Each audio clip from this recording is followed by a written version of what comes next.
Hello, I'm Mr. Polk and welcome to my kitchen. Today we're going to take a look at one of my favorite sandwiches, and that is a French dip sandwich. That's like my go-to if I go somewhere. That's what I like to order. And what I've got going on is I've got some caramelized onions happening over here, and pretty much what I have there is, I'll just turn the heat on real low, is I just have red onions with some butter that I've just left kind of caramelize, and then I'm going to add a touch of sweetness in a little bit. Right now I'm just going to let them continue to caramelize. Over here, this is the roasting pan that had the roast beef in it. So it was a London broil. I took it to about 125, removed it and cooled it so I can slice it. And now this is the mirepoix that's left right in the roasting pan.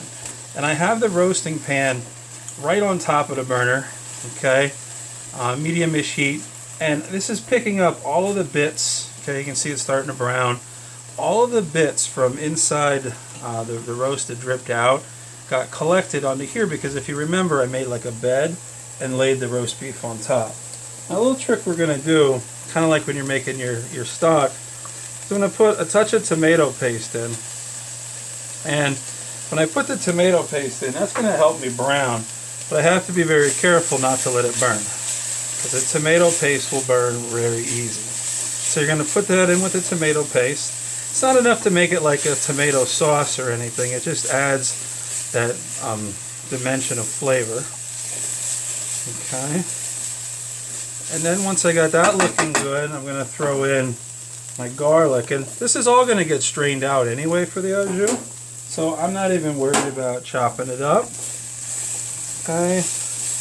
And then once I get going here, now I'm going to start putting in the beef stock. And I'm going to let it deglaze first. Okay, and that's going to pick up all the bits off the bottom of the pan. And then I'm going to put in the rest of it. It's about 4 cups. And I'm going to let that come to a boil and then simmer for a little bit. And then that's going to make my au jus that will be to dip the sandwich and to make the roast beef. I'm also going to put about a teaspoon of Worcestershire sauce in there, again to add the depth. And then once it's looking pretty good, then you can decide if you want to add anything else, salt, pepper, but I wouldn't do that until the very end. So the next step is, after this simmers, we're going to strain it, because we don't need what's in it. We just need the au jus, and we're going to put it into a sautoir, get it to a simmer, and start to make our roast beef. Okay, so after you strain it, you took what we made in the pan, we strained out all the solids, and we're left with just the au jus. And you can taste it. If you think it needs a little bit more of something, you got to be the chef. You decide. If it, I would be cautious on the salt because of it reducing. You want to just add that simmer. Now let's take a look at our onions. And one thing we're going to do with these is we got them really caramelized down. I mean, these are great. People don't even like onions will like these, because they don't even really taste so much like onions because they're so caramelized. I'm going to make them kind of like a sweet and sour. So what I'm doing here is I put brown sugar in, and then I'm going to put, there's 2 tablespoons of brown sugar, and then a tablespoon of red wine vinegar. And that's what's really going to give it that sweet, sour, and you can taste it and decide what it is you want to do. If you want to make it a little more sour, a little more sweet. But you can see these are really nice caramelized onions that are going to go on top of that sandwich and really give you a depth of flavor. Now, let's take a look at the roast beef. That's what you're waiting on, because that's the part of the French dip sandwich. This is beautiful. This is what we looked at earlier in the video where I put the rub on it. It roasted beautifully. I took it to 125. You can see how rare it is. And here's where you get to decide what you want to do. You're going to reheat it for your sandwich in the au jus. If you want to keep it that red, just pop it in and take it out, just to give it a warm up. If you need it well done, you just let it in a little bit longer. And that's the beauty of the French dip. So I'm just going to take a couple of these slices, and you just want it to be simmering in here. I'm not looking to boil them. Okay, so I'm just going to put a couple pieces in, and I'll get rid of that.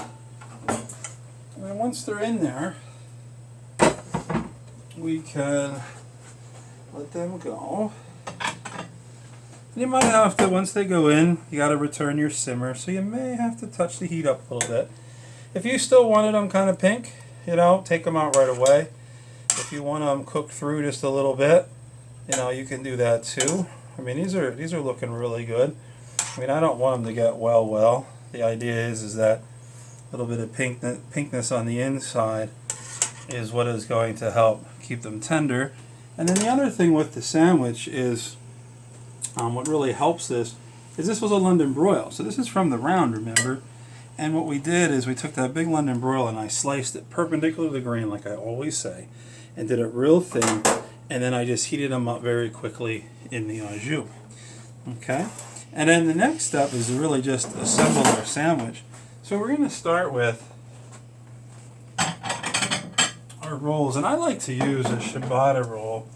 Alright, you got a ciabatta, but you can use whatever you want. What I like to do is, traditionally with some kind of a French dip, roast beef, everyone likes the horseradish. This is just a little horseradish aioli. It's a little bit of mayo, a little bit of horseradish. Do it to your taste. And you don't need to put it on the sandwich, but it really does. It adds another layer of flavor, that bite of the horseradish. And it also provides a seal in there so that your roast beef doesn't kind of leak through. And then you just simply take your roast beef. I'm going to take this one off. And then, you know, I like to put it kind of on an angle, you know, and really pile it on there. Let it hang off the side a little bit. You know, nobody wants a tiny little sandwich. Put it on there, make it look good. And again, if you want this more pink, you make it more pink. You do whatever it is you want. And that little guy is saying, "What about me?" He's actually a big guy. We'll put him on there too. That's a serious sandwich. And then what we're going to do is take our onions and just layer them on there. I mean, that caramelized onion, they were a red onion. They got the great color to it. They've got that touch of the brown sugar, the touch of the cider vinegar. They look great. And then we'll finish it with some provolone. Okay, nice piece of provolone cheese, nice melty cheese. And then you put that under the broiler to broil it. And then the toasting of the bread, you can toast that in your broiler, or if it fits in your toaster, but the broiler's probably going to work. And then through the magic of television, here's where we have our finished product. I put it in the broiler. You know, you can serve this with the top on and a skewer. I like to lay it on the side a little bit so that people can see it. You know, it looks nice. I put some roasted potatoes. And then what makes the French dip is that when you eat it, you dip it. And for that, we're going to take our au jus that we cooked our beef in. So honestly, what's cool is we made this from the meat, you know.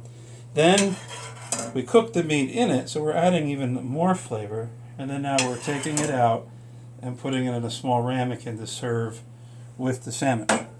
So now this is our final product. Let me turn that around. This is what, you know, you would want to serve to your customers or your family for making a French dip sandwich.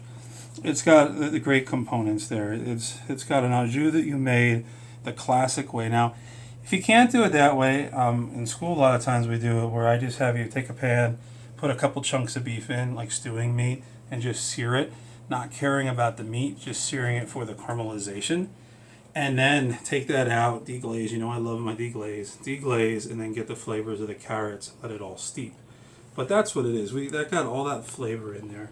And the longer you let it sit, the longer you let it simmer with the veggies in it, it's going to have that much more depth of flavor.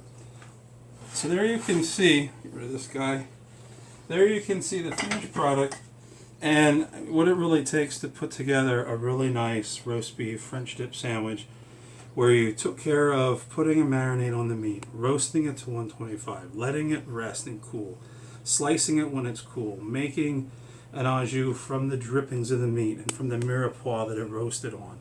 And then taking time to caramelize the onions with a touch of the sweet, a touch of the sour, and then finishing it off with the provolone cheese. And then the ciabatta bread just adds that extra layer because the ciabatta has all those nooks and crannies and that fluffiness in it, and it just makes it great. So there you go. Thank you for cooking with me today, and I can't wait to cook with you real soon right here at Mr. Polk's Kitchen.